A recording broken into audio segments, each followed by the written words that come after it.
es el autor de la epístola de Hebreos? No tomen sus teléfonos, no miren, solo escúchenme. ¿Qué respondería usted? No alce la mano para decirme, sino contéstese a sí mismo para ver si es que realmente hemos sabido quién es el autor de la epístola de Hebreos. Y les digo esto porque en muchas ocasiones, aún del púlpito, yo he escuchado que se pronuncia el nombre de un diferente autor del libro de Hebreos. Y yo no quisiera que nosotros estemos confundidos y como hijos de Dios sepamos exactamente cuál es el autor. Se comenta que en las riberas del mar Mediterráneo se reúnen teólogos, se reúnen estudiosos de las Escrituras para identificar quién era el autor de la epístola de los Hebreos. Después de grandes deliberaciones, dicen ellos que el apóstol San Pablo era el autor de la epístola de los Hebreos. Transcurre algún tiempo y se reúnen un grupo todavía más extenso de teólogos, de estudiosos de la Biblia, y sacan la conclusión de que no era Pablo el autor del libro de Hebreos, porque dice su lenguaje no era el que se escribía en el libro de Actos, que no era la forma como él escribía con comparación a las otras epístolas. Entonces se llega a la conclusión que definitivamente él no era el autor de la epístola de Hebreos. Transcurre algún tiempo y se reúne en el norte de África, asimismo un grupo extenso de teólogos, de estudiosos de la Biblia, de las Escrituras, y sacan la conclusión que Bernabé sería el autor de esta epístola. Asimismo transcurre algún tiempo y se reúnen más teólogos y estudiosos de la Biblia y sacan la conclusión que el estilo de escritura de Bernabé no se compadecía con lo que está plasmado en el libro de Hebreos. Entonces, si es que Pablo no fue el autor y si Bernabé no fue el autor, entonces ¿quién es el autor de la epístola de Hebreos? En esta ocasión se reúnen los más fluidos, personas, los hijos de Dios, teólogos de primera, escritores de libros, analizan verdaderamente quién era el autor de esta epístola de una forma profunda y sacan la conclusión de que era Apolos y le identifican a Apolos de que él escribió un griego brillante, que era un hombre elocuente en la palabra, en la escritura, que era un hombre sabio en las escrituras, y sacan esa conclusión de que Apolos fue el autor de la epístola. Ahora, hay en estos tiempos ciertas corrientes de las denominaciones cristianas evangélicas que no están tan seguros de esta historia. Nosotros como hijos de Dios no tenemos por qué argumentar lo uno o lo otro. Lo único que he hecho es rasgar un poco la historia al hacer un estudio de mi parte quién realmente fue el escritor del libro de Hebreos, porque no quiero que estemos confundidos, y saqué la conclusión que definitivamente es Apolos, porque Apolos en verdad era un hombre muy elocuente en la palabra, un hombre muy inteligente y muy sabio en las escrituras. Entonces he hecho este preámbulo para que nos acordemos y que cada vez que alguien menciona Hebreos fue escrito por el apóstol San Pablo, no es lo correcto de acuerdo a la historia que hemos podido analizar en esta mañana. Recordemos entonces que Apolos es el autor de la epístola de los Hebreos. Ahora, tenemos que aceptar una realidad, amados hermanos, que el Señor en su gracia y en su misericordia escogió diferentes hijos de Dios, diferentes de diferentes estilos. Por ejemplo, el Pentateuco fue escrito por Moisés.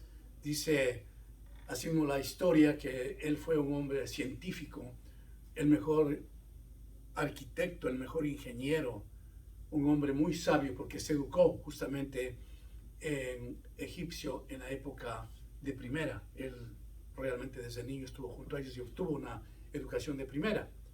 Vemos por otro lado, por ejemplo, a David, que dice la palabra del Señor que los sacó atrás de la manjada del ganado. Es decir, David no tuvo ninguna formación académica como lo tuvo Moisés. Sin embargo, es un hombre ungido, usado por el Señor. Luego caminamos un poquito para el Nuevo Testamento y encontramos a los pescadores que Dios tomó y los hizo hombres extremadamente sabios en la palabra. Por ejemplo, el apóstol San Pedro, un pescador que no tenía ninguna preparación académica, pero sin embargo escribió las epístolas. Y obviamente se plasma con la vida de Pablo, que escribe pues el 66% de lo que es el Nuevo Testamento. Pero también no olvidemos y recordemos que el Señor usa a Lucas y el mismo Pablo le describe a Lucas como el doctor Lucas, como el médico Lucas. Así que si nosotros miramos de todo ángulo, vemos la gracia de Dios de que Él ha tomado a personas académicamente muy preparados, a otros que no han tenido nada, porque ha habido tras de todos ellos la gracia de Dios. Ha habido tras de todos ellos la sabiduría de Dios. Así que no olvidemos esta introducción, hermanos, para que jamás estemos en dudas de quién es quién. Los que escribieron esta palabra de Dios fueron inspirados por el Espíritu Santo. Amén. Y eso es lo que cuenta. Así que la palabra de Dios siempre será de gran bendición para nosotros. Vamos entonces, dicho así estas cosas, vamos a irnos a la epístola a los Hebreos. Y ante todo hago un paréntesis. ¿Quién de ustedes esta mañana pensó que el autor de Hebreos es Apolos? Ahora sí levante su mano. Qué bueno, nadie, ni yo tampoco. Así que ya sabemos, qué bueno que seamos sinceros, ¿no? Y hayamos aprendido algo precioso. Bien, vamos a la epístola a los Hebreos y vamos al capítulo 3. Me voy a concentrar en algunos versículos del capítulo 3, recordándoles, hermanos, que en esta mañana tenemos la Santa Cena. Pongan atención a la palabra y que sigamos nosotros en comunión con el Señor mientras escuchamos con atención lo que nos dice la palabra del Señor. Voy a dar lectura entonces empezando desde el versículo 7 hasta el 10, y la palabra del Señor lo leemos siempre en el nombre del Padre, del Hijo y del Espíritu Santo. Dice: el reposo del pueblo de Dios. Por lo cual, como dice el Espíritu Santo, si oyeres hoy su voz, no endurezcáis vuestros corazones como en la provocación en el día de la tentación en el desierto, donde me tentaron vuestros padres, me probaron y vieron mis obras 40 años, a causa de lo cual me disgusté contra esa generación y dije: siempre andan vagando en su corazón y no han conocido mis caminos. Amados hermanos, esos 40 años que pasó el pueblo israelita en el desierto fue una convulsión tremenda para la mayoría de ellos. Todos nos acordamos de la historia maravillosa de cómo el Señor permitió que salgan de Egipto el pueblo de Israel. Todos nos acordamos que fue el milagro de los milagros cuando el Señor detuvo el Mar Rojo y el pueblo pasó en seco. Si nosotros históricamente nos acordamos de ello, más aún los israelitas que vieron con sus propios ojos. Todos nos acordamos de que el Señor en su misericordia mandó el maná desde el cielo. Permitió que una roca genere agua. Es decir, hizo los milagros de los milagros. Ellos miraron las 10 plagas que mandó al faraón y a todos los egipcios. Pero a pesar de ello, el pueblo israelí nunca estuvo seguro de las cosas de Dios. Se olvidaron en breve. A pesar de ver ellos tantos milagros, tantas bondades, tantas bendiciones, ellos siempre ponían en tentación a Dios. ¡Ay! La carne que comíamos en Egipto. ¡Ay! Las cebollas, las papas, y todo mencionaban, quejándose de la misericordia de Dios. Es decir, ellos miraban solamente las cosas materiales, pero nunca miraban lo que el Señor tenía para su futuro. Y recordemos algo que verdaderamente debería darnos temor y temblor, es que de toda la gente que salió de Egipto, solamente 2 personas llegaron a la tierra prometida, y ustedes lo saben de memoria eso: Josué y Caleb. Imaginémonos, hermanos, de toda esa cantidad de gente que se dice con ellos salieron 600,000 personas de Egipto. ¿Cómo es posible que ahora entren solamente 2 personas a saborear, a ver la gloria de Dios en la tierra de Canaán? Bueno, muy simple, hermanos, y muy profunda. Ellos no tuvieron ninguna fe Ellos no tuvieron ningún espíritu de gratitud, de acordarse del Señor de todas las cosas que hizo. Y es interesante recordar, amados hermanos, que después de tantos años, de tantos siglos, aún nosotros como cristianos puede ser que estemos tambaleando, puede que estemos dudando de las cosas que el Señor ha hecho en nuestras vidas. La tendencia, hermanos, casi siempre en los hijos de Dios es que nos olvidamos las cosas maravillosas que el Señor ha hecho en nuestras vidas.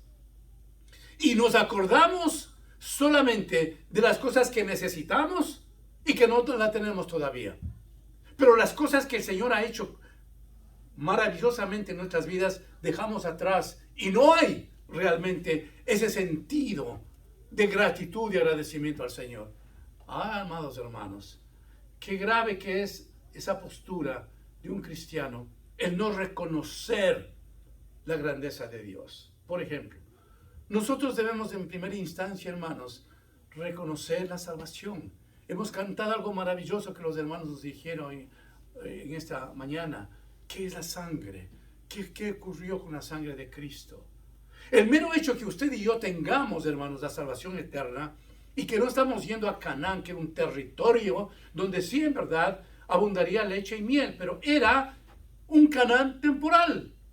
Nosotros estamos yendo al Canaán celestial. Amén. Nosotros estamos yendo a la vida eterna. Amén. Nosotros no estamos yendo o preparándonos para irnos a aquel pedazo de tierra donde encontraríamos todos. No, nosotros vamos a algo mucho mejor que los israelitas. Vamos nosotros a estar en el banquete, en la boda del Cordero. Entonces, amados hermanos, si es que estamos nosotros conscientes y en nuestra fe funciona de que Cristo nos ha salvado y que nos está preparando para la vida eterna, ¿no es eso acaso suficiente razón para amar al Señor? Definitivamente que sí. La segunda cosa, hermanos, que nosotros siempre debemos pensar es de que las bendiciones que hemos recibido, deben siempre estar germinando en nuestros corazones, para que cuando venga el día de la prueba, el día de la necesidad, hermanos, podamos decirle, Señor, gracias. Si ayer tú hiciste un favor increíble en mi vida, hoy lo vas a hacer otra vez. Pero muchas veces, ¿cuál es la tendencia, hermanos? Estamos sujetos a lo que nos está ocurriendo en ese momento, dedicados a ver cómo salimos de ese problema, pensativos de que si vamos o no a poder resolver lo que estamos pasando. Y nos olvidamos, hermanos, de plano las cosas de ayer. Somos ingratos. La tercera cosa, hermanos, que debe movernos en estos días es al servicio de Dios, hermanos. ¿Qué hicieron los israelitas? ¿Le sirvieron al Señor? No. Mientras Moisés fue a traer las tablas de los mandamientos, ¿qué hicieron ellos? Edificaron un ídolo. Le exigieron a Aarón y se olvidaron completamente de la grandeza de Dios. Hicieron un ídolo para amarlo y dijeron que ese fue el que les sacó de Egipto. Se olvidó el pueblo, hermanos, y cometieron tremendo pecado. Nosotros, hermanos, tengamos siempre una vida vertical y acordémonos diariamente, hermano, diariamente lo que el Señor ha hecho por nosotros. Hagamos una recapitulación de todo lo que tenemos. Escúcheme bien esto, hermanos, en la vida espiritual, en la vida material y en la vida física. En la vida espiritual, porque sencillamente consolidamos en nuestro pensamiento de que el Señor nos ha dado la salvación eterna. Y reconocemos el sacrificio del Señor en la cruz del Calvario. Material, hermanos, porque nos ha dado el Señor todo. Posiblemente habrá cosas que no hemos recibido todavía, pero el Señor nos ha dado, hermanos. Usted y yo no estamos viviendo en un parque como homeless, como unas personas que no tenemos nada. Dios nos ha permitido tener. Y posiblemente, hermanos, estamos inquietos o deseosos de tener otra cosa mejor. Bien lo hace, sí, lo va a dar el Señor a su tiempo. No cuando nosotros querramos, hermanos. Siempre, hermanos, estemos mirando las cosas que tenemos ahora, las cosas que el Señor en su gracia, en su misericordia nos ha dado. Siempre tenemos la tendencia, hermano, tenemos algo, queremos otra cosa mejor, tenemos algo, queremos otra cosa mejor. Y así es una ruleta, es un círculo que no paramos. Pero cuando estamos nosotros engendrados, cuando estamos apercibidos, cuando estamos en comunión con el Espíritu Santo, las cosas materiales quedan a un lado, hermanos. Estamos mirando la gloria de Dios. Luego, hermanos, en la parte física, ¿cuántas veces usted y yo hayamos estado enfermos, hermanos? Unos más, otros menos, lo sabemos. Y creo que de una enfermedad nadie se va a escapar, porque el Señor quiere hacernos comprender el dolor que Él sintió cuando le pusieron sus clavos de 14 centímetros en sus pies y en sus manos. Algún día usted y yo, de una u otra manera, vamos a estar enfermos, hermanos. Y vamos a sentir lo que es el dolor del cuerpo, que eso aflige. E inmediatamente cuando usted tiene ese dolor del cuerpo, hace una relación con el dolor de nuestro Señor Jesucristo y dice, Padre, el dolor que yo siento es nada en relación a lo que Jesucristo sufrió por mí. Siempre acuérdense de esos clavos. Siempre les digo, hermanos, 14 centímetros puestos en los pies de nuestro Señor Jesucristo, en las manos de las muñecas de Cristo. Yo siempre cuando me acuerdo de eso digo al Señor, me pellizco y digo, Señor, este pellizco que hago aquí me duele. ¿Cómo serían esos clavos que te pusieron?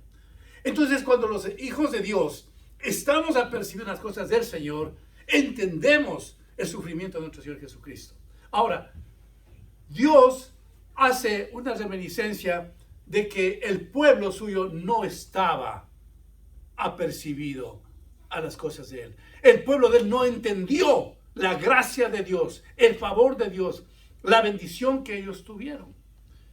¿Y qué les dice entonces el Señor después de que le habla el comportamiento de ellos? En el versículo 11 dice, por tanto, juré en mi ira, no entrarán, ¿en dónde? En mi reposo. En serio, hermanos, por favor, deténgase esto un momentito en su pensamiento. Seriamente dice, juré. ¿Cómo es eso? Dios jura, Dios decide. Es una palabra bien fuerte aquí, hermanos. Dice, juré, como si no fuera Dios, como si Dios mentiría.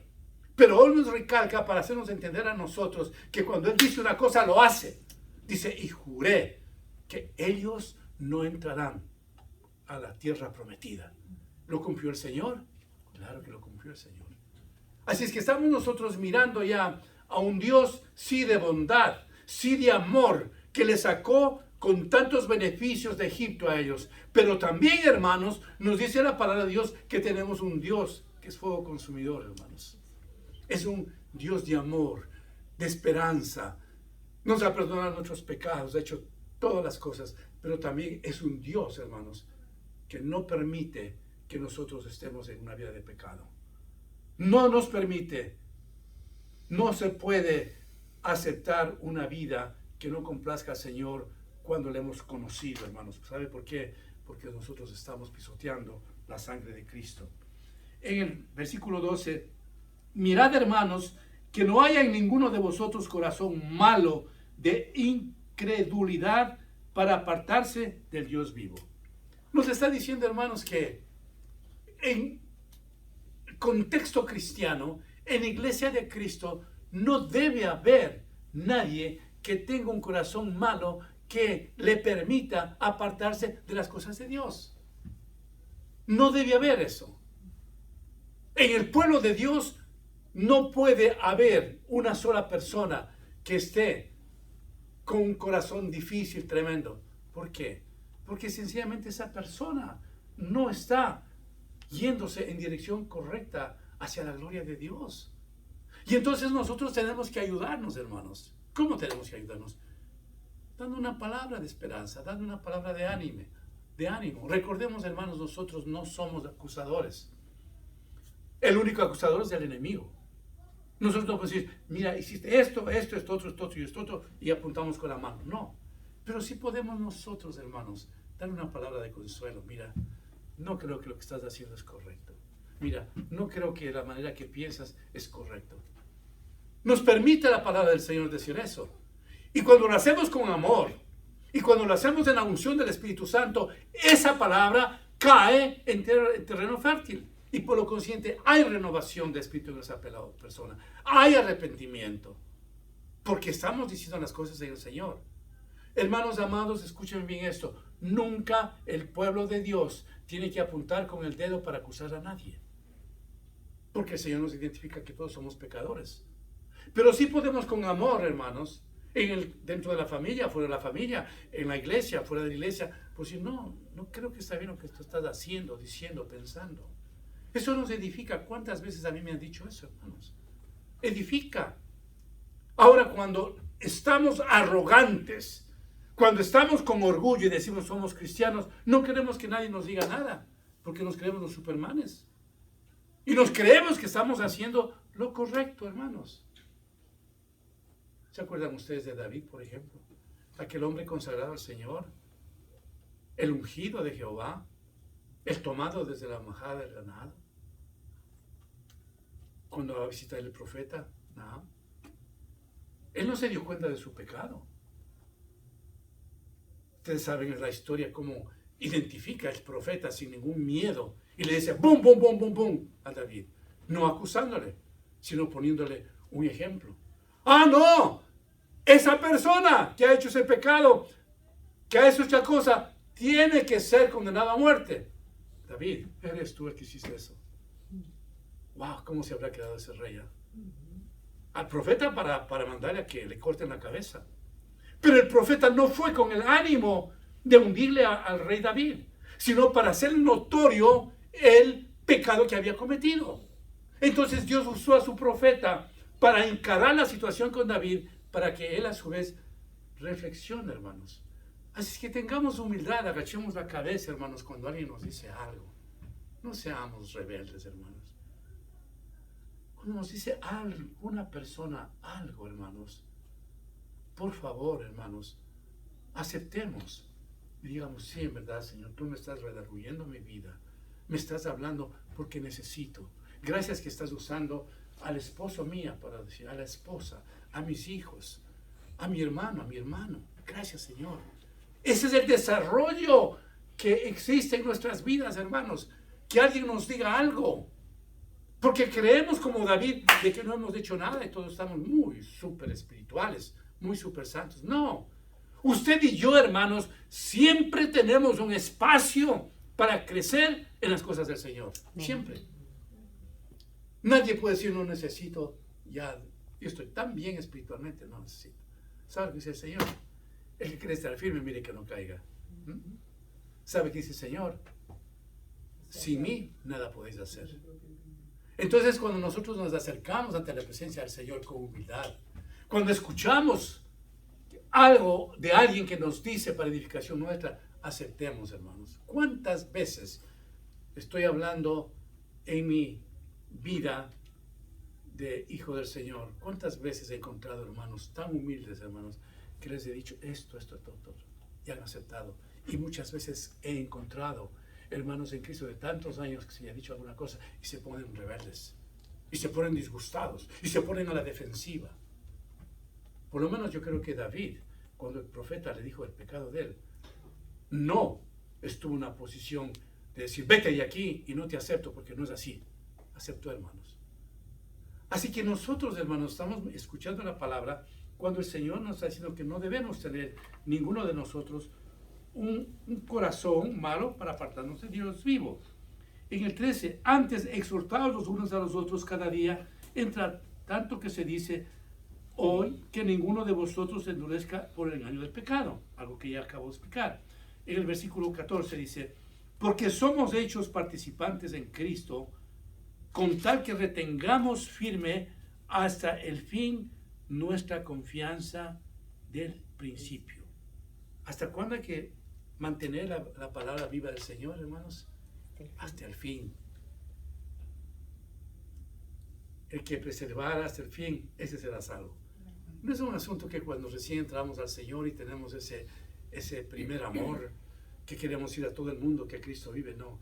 Es una situación paulatina, hermanos, diaria, que sigamos nosotros madurando en el Evangelio, hermanos, participando de las cosas que nos edifica, dejando las cosas que nos afecta espiritualmente, aceptando que el Señor es nuestro ayudador, que podemos estar en la plataforma que Él quiere, siempre pensando en Él, siempre confiando en Él, hermanos. ¿Para qué?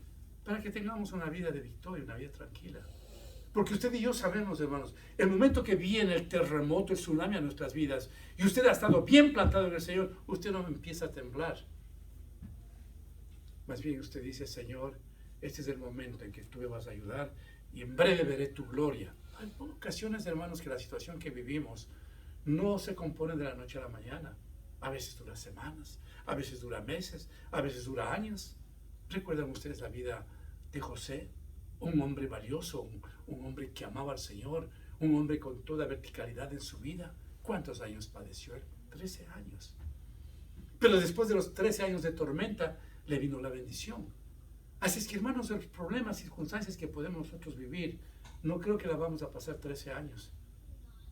El tiempo que nosotros pasemos ese tsunami espiritual es tiempo de reconocer que el Señor vendrá y vendrá a bendecirnos. Bien. En el versículo 15 la palabra del Señor dice, entre tanto que se dice, si oyeres hoy su voz, no endurezcáis vuestros corazones como en la provocación. Amados hermanos, cuando escuchamos la palabra del Señor, nos está recalcando una vez más, Señor, no endurezcamos nuestros corazones. ¿Cómo escuchamos la palabra del Señor? La palabra del Señor la escuchamos a través de una prédica. La palabra del Señor la escuchamos cuando estamos leyendo la palabra, cuando estamos en una radio oyendo programas cristianos, cuando estamos en la televisión mirando a un predicador. Hay una riqueza que el Señor tiene para nosotros diariamente. A mí me encanta siempre que mi esposa me dice, yo escuché esta prédica, te voy a mandar la prédica, etc. ¿Por qué? Porque vale la pena. Encontró una buena prédica y me hace llegar. Y yo no puedo decirle gracias, esposa, y no escuchar, no saber lo que me estás diciendo. Cuando recibimos algo, hermanos, de una hermana, por favor, leamos. Yo estoy seguro que cuando la hermana Seña nos manda cada mañana, usted está leyendo lo que nos está diciendo. De no es un pasadero de tiempo para la hermana. Y si es que uno no quiere contestar a un amén, bueno, está bien, pero leamos. Eso nos edifica, hermanos. El ignorar no nos complace en nada en nuestra vida espiritual. Leamos lo que nos dice. Entonces, esa es la manera como nosotros estamos edificándonos para no endurecer nuestros corazones. Como dice, como se dio, ¿dónde? Como en la provocación. En el versículo 16 dice, ¿quiénes fueron los que, escuchen bien esto, hermanos, quiénes fueron los que habiendo oído le provocaron? ¿No fueron todos los que salieron de Egipto por mano de Moisés? Qué tremendo, hermanos. ¿Y con quiénes estuvo él disgustado 40 años? ¿No fue con los que pecaron, cuyos cuerpos cayeron en el desierto? ¿Y quiénes juró que no entrarían en su reposo, sino aquellos que desobedecieron? Miren, hermanos, cómo se pregunta la palabra del Señor. ¿Quiénes fueron los que no entraron? ¿Quiénes fueron los que ofendieron al Señor? ¿Los que estuvieron en desobediencia? ¿Los que no abrieron sus oídos? Vivimos, hermanos, en un tiempo, escúchenme bien esto, hermanos, vivimos en un tiempo bastante complejo. Vivimos en un tiempo bastante difícil, amados hermanos. Hay turbulencia en el mundo entero, hermanos. Yo cada mañana le digo al Señor, Padre, no era tu propósito establecer tu reino aquí en la tierra como se vive hoy. No, hermanos, no fue ese el propósito del Señor. El programa del Señor fue diferente. Pero lamentablemente estamos viviendo eso, hermanos. ¿Por qué? Por el pecado del hombre. Vivimos en un mundo bien conflictivo, hermanos. Mañana, otro día puede explotar una guerra total en Medio Oriente. Y eso, pues, hermanos, afecta a la economía mundial. Afecta a nuestros bolsillos, a nuestros hogares, a los países que no tenemos nada que ver con guerras. Hay convulsión, hermanos. Tenemos 10,000 palestinos muertos en esa guerra con Israel. Niños inocentes que no dieron motivo para nada. Familias inocentes que no dieron motivo. Israelitas, 1,400 muertos. Israelitas que no dieron motivo para nada, estaban durmiendo tranquilamente. Pero vinieron aquellos terroristas, atacaron a Israel, al pueblo de Dios, y se encendió la mecha, se encendió el fuego, llenos de odio. Y eso no para. Y así, hermanos, tan tantos lugares. La guerra de Rusia con Ucrania. Ya estamos caminando los 2 años. ¿Qué le dice a usted todo esto? ¿Es algo nuevo? No, no es nada nuevo.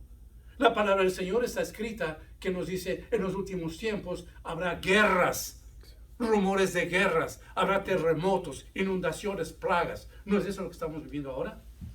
Entonces el Señor nos manda a que estemos perseverando hasta el fin para que nosotros vayamos a tierra de Canaán, pero a la tierra de Canaán eterna. Amén. Eso es lo que el Señor quiere de nosotros, hermanos. No contaminarnos con nada que no sea del Señor, porque eso causa sufrimiento, dolor en nuestros cuerpos, hermanos, en nuestras vidas. En el versículo 19 dice, y vemos que no pudieron entrar a causa de incredulidad. ¿Cuál fue la razón que no pudieron entrar? La desobediencia, la incredulidad. No le pudieron aceptar al Señor las cosas que habían hecho Él para bendecirles. No aceptaron. No hubo fe, no hubo credibilidad en las cosas que hizo Jehová de los ejércitos. ¿Hay credibilidad en este mundo, Señor, hermanos? ¿La gente cree realmente en lo que Jesucristo ha hecho? Cuando yo estoy en comunión con el Señor, le digo, ay Señor, si la humanidad, vamos a hablar, Señor, si la mayoría de la humanidad reconocería el sacrificio que tú hiciste en la cruz del Calvario, viviríamos otro mundo, hermanos. Pero no es así. A nadie le importa. A nadie le importa saber quién es Jesús. De país en país usted recorre, hermanos, y hay una simple religiosidad y se acabó. Empezando por este país, se acabó realmente esa comunión que había antes con el Señor en este país. Se acabó, hermanos. La lectura de la Biblia en los hogares. Se acabó que los padres enseñaban la Biblia. Se acabó la oración en los hogares. Se acabó todo. Hace rato, hermanos. Y feliz y bendecido que sea el hogar que todavía están sujetos a las cosas de Dios, enseñando a sus hijos la Biblia y orando con los hijos. Bendecidos que sean, hermanos. Pero eso no es el común denominador. Aquí lo que ocurre es la excepción de ver a los padres enseñando la Biblia a sus hijos, de estar orando con sus hijos. Amados hermanos, esa es una tarea en que nosotros tenemos que seguir intercediendo para que el Señor nos tenga misericordia, hermanos. Y guardemos nosotros las cosas que nos ha dado el Señor, hermanos. La corona de la vida. Dice en Apocalipsis, para que nadie nos arrebate. Lo que haya dado el Señor a usted, guárdelo como el tesoro más grande. Eso es mejor que tener casas, mejor que tener dinero, mejor que tener todo. Guarde en su corazón el tesoro grande que Dios le ha dado a usted, que es la salvación, hermanos. Quisiera saber cuánta gente, hermanos, en esta mañana fueron corriendo a la iglesia a alabar al Señor. Yo quisiera saber el porcentaje en Orlando, en esta ciudad que vivimos. ¿Cuánta gente fue en verdad a buscar de Dios, a alabar al Señor, a escuchar la palabra del Señor? No lo sé, hermanos, pero sí puedo saber algo. En mi pensamiento, en mi apreciación, mínimo, de acuerdo a la población de Orlando. Entonces, ¿qué somos nosotros? Un ente, un cuerpo privilegiado de haber venido a la iglesia a cantar al Señor y a escuchar la palabra. Aleluya. Así se siente usted, amén. Amén. Amén. Finalmente, hermanos, en el versículo 16 del capítulo 4 dice, acerquémonos pues confiadamente al trono de la gracia para alcanzar misericordia y hallar gracia para el oportuno socorro. ¿Qué son las buenas noticias que el Señor nos trae en este momento? Que si nos acercamos donde Él, obtenemos que misericordia, que significa compasión. Corramos, dice, vayamos donde Él para encontrar lo que necesitamos. Misericordia, compasión, provisión, perdón, ayuda, sanidad, todo, hermanos. ¿Quién más puede darnos que no sea el Señor, hermanos? ¿Podemos nosotros realmente estar seguros que cuando vamos a la presencia del Señor vamos a encontrar lo que acabamos de leer? Hermanos, digamos que sí, digamos amén. Amén. Amén. Para que sigamos nosotros fortalecidos en las cosas del Señor. Concluyo diciendo esto, hermanos. Si usted sigue buscando al Señor, si usted sigue con el Señor, si hay hambre en su vida, usted va a ser muy bendecido y tendrá la gloria y la paz de Dios en su vida. Amén. Amén. Inclinemos nuestros rostros. Padre bendito, te doy gracias por tu amor y tu misericordia, Señor. Yo te suplico, Señor, que prepares nuestros corazones para poder, Señor, recibir con temor y temblor la Santa Cena que nos das, Señor. Padre, por favor, en el nombre de Jesús, Señor, prepara nuestros corazones. Yo levanto mis manos para suplicarte que todas las peticiones y deseos que hay en tu pueblo, Señor, nos concedas, Señor, especialmente en área espiritual, Padre. Gracias te doy, Señor, en nombre de Jesús. Amén. La congregación se pone en pie, por favor, mientras pido a mis hermanas Senia y Sore que pasen adelante, por favor.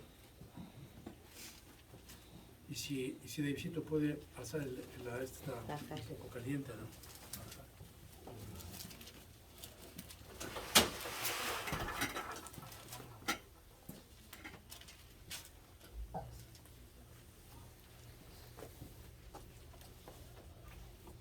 Voy a pedir a la hermana Senia que ore por el pan, por favor. Oremos.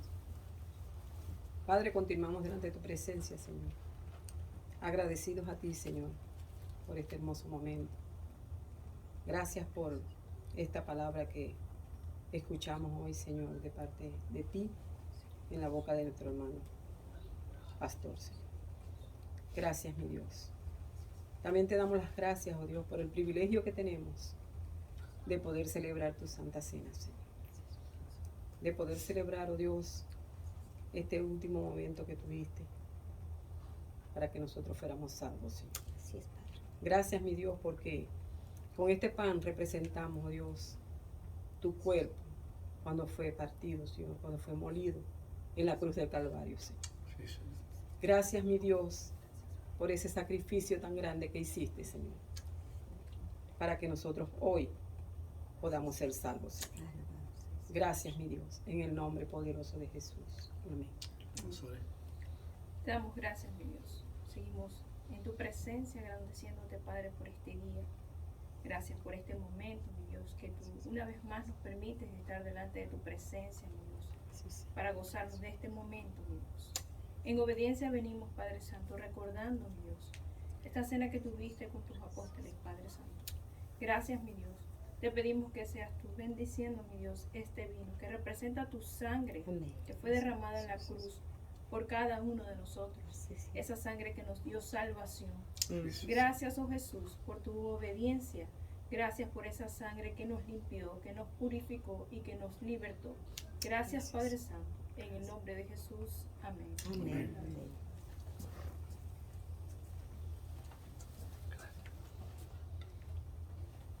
Éxito.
Porque yo recibí del Señor lo que también os he enseñado, que el Señor Jesús, la noche que fue entregado, tomó pan, y habiendo dado gracias, lo partió y dijo: tomad, comed, esto es mi cuerpo, que por vosotros es partido. Haced esto en memoria de mí. Proceda, por favor.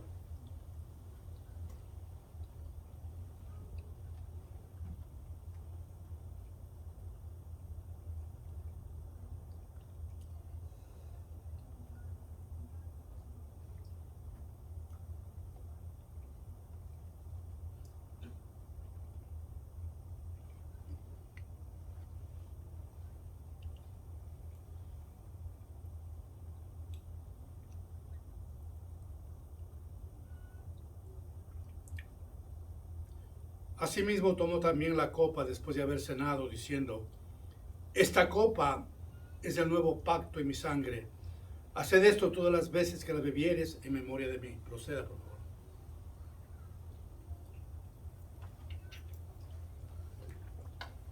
Padre bondadoso, Padre bueno, te doy gracias por tu amor, tu misericordia, por habernos reunido en este lugar, Señor. Mira en este momento cada uno de tus hijos que estamos aquí presentes. Que nos regales lo que más anhelamos, Señor, y que nos des ese corazón para seguirte, Padre. Que al iniciar, Señor, una semana más de actividades, tu gracia, tu amor, tu misericordia, tu compasión, tu ayuda, esté con cada uno de nosotros. Tú conoces lo que cada hijo tuyo, hija tuya, que estamos en este lugar necesitamos, Señor. Concédenos tu gracia, tu favor. En el nombre de Jesús oramos. Amén. Amén. Amén. Tomen